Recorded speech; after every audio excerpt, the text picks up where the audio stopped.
Hello, everyone. My name is Christopher Coney, and today I will be going over the Secure Shell Protocol, or SSH. Let's get started. All right, an introduction to SSH protocol. Secure Shell is a cryptographic protocol designed for secure communication over unsecured networks. Created in 1995 by Tatu Yalin, it was intended to replace outdated protocols like Telnet and RLogin, which transmitted data in plain text, leaving them susceptible to eavesdropping and man-in-the-middle attacks. SSH ensures a secure connection through a client-server architecture.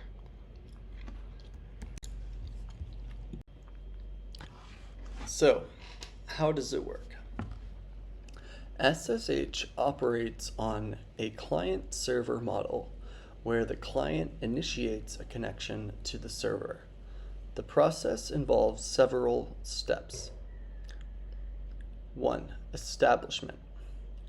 The client connects to the server on port 22, the default SSH port. 2. Key exchange. The client and server exchange cryptographic keys to establish a secure connection. 3. User authentication. The user is authenticated using either a password or a public or private key pair. And 4. Session encryption. Once authenticated, all data transmitted between this client and server is encrypted.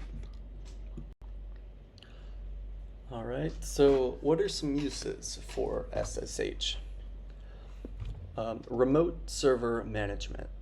Systems administrators use SSH to manage servers securely from remote locations. Also, secure file transfer. Tools like SCP, Secure Copy Protocol, and SFTP, SSH File Transfer Protocol, leverage SSH for secure file transfers. Also, tunneling applications. SSH can tunnel other protocols securely, allowing access to services that are otherwise restricted.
Alright, now let's get into how we can configure OpenSSH on our Linux servers.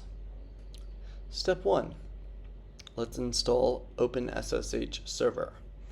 If OpenSSH is not already installed, you can install it using your package manager.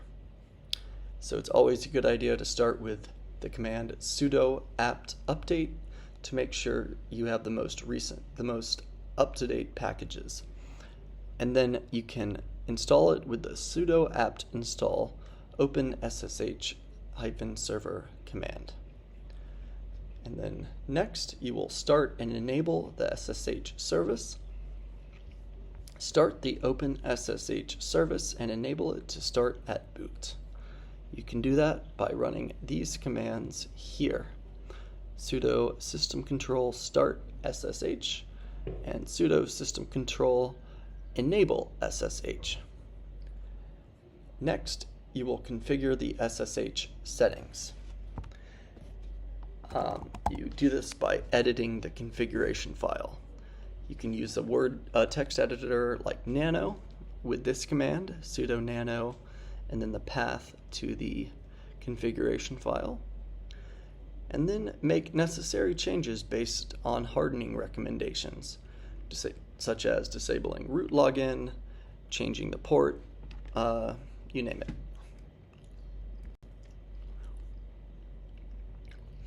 And let's continue on for configuring OpenSSH on our servers. For the next step, allow SSH through the firewall. If you have a firewall enabled, like UFW, allow incoming connections on your configured port. You can do this with the command listed here.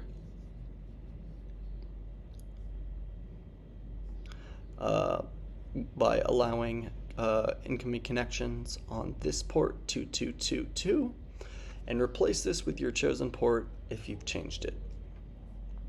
And step 5, restart OpenSSH service to initiate the changes. You can do that with the sudo systemcontrol restart SSH command. Lastly, test your configuration. Open a new terminal window or use another machine to test your SSH connection. And you can do that with the command SSH user at server _IP -p 2222. Make sure to replace the at server with your username and server IP. Alright, now for some hardening recommendations. To enhance the security of OpenSSH on a Linux server, consider implementing the following hardening measures. Number 1, disable root login. By default, root login via SSH can pose significant security risks. It's advisable to disable direct root login and use a regular user account with sudo privileges instead. To disable root login, edit the -etc-ssh-sshd_config file, and make sure to add this line here to the file. The next hardening recommendation is to use public key authentication. Public key authentication is more secure than password-based authentication. It involves generating a key pair, public and private keys, and placing the public key on the server. To configure public key authentication, generate a key pair on your local machine with this command here, ssh-keygen -t rsa-b 4096, and then make sure to copy the public key to the server, and you can do that with this command here. And lastly, and my last hardening recommendation, is to change the default port. Changing the default port from 22 to another number can reduce exposure to automated attacks targeting default ports. To change the port, modify the SSH/SSHD configuration file. And for example, you can change it to port 2222.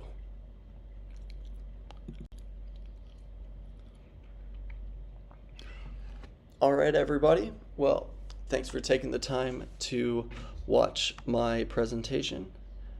And if you have any questions, please let me know. Thank you. Oh, and to wrap up, SSH is crucial for securing communication over unsecured networks. With strong encryption and authentication, it's widely used by systems administrators and developers. Using OpenSSH on Linux and following best practices can greatly improve security. Understanding SSH and setting it up securely is key to staying safe online.